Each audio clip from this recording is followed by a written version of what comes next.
The government shutdown, of course, is impacting hundreds of thousands of federal workers who are no longer getting paid. That includes TSA officers at Palm Beach International Airport. Today, 2 members of Congress met with TSA workers here in West Palm Beach to hear directly from those feeling the impact. Reporter Rachel Williams is at PBIA with reaction from federal workers.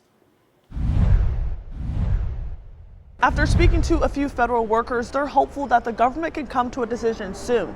In the meantime, they're going to keep coming to work for the people and find other ways to make ends meet. We're approaching week 3 since the government shut down, marking the second longest government shutdown in U.S. history. On Wednesday, Congresswomen Lois Frankel and Sheila Scherfelis McCormick had lunch with TSA workers at PBIA. To try and help them just kind of like make it through. We know that half of them, well, they received half of a paycheck a few weeks ago, and this weekend will be the first week that they are missing a full paycheck, especially at the first of the month. We know how critical that is.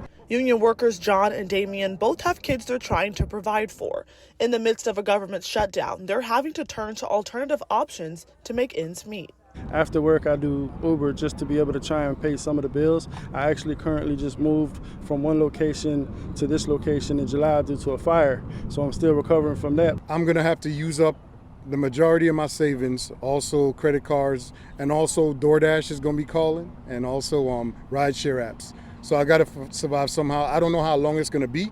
In response to Wednesday's press conference, Congressman Brian Mast said in a statement, did they vote to fund the government? No.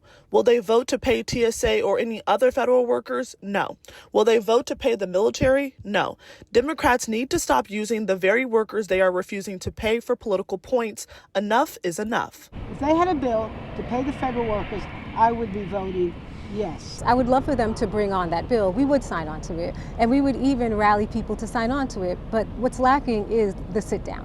As you just heard, the message from today is Congress members are wanting to have a sit down with Republican lawmakers to negotiate so people don't have to continue missing paychecks. But for now, I'm at PBIA. Rachel Williams, WPBF 25 News.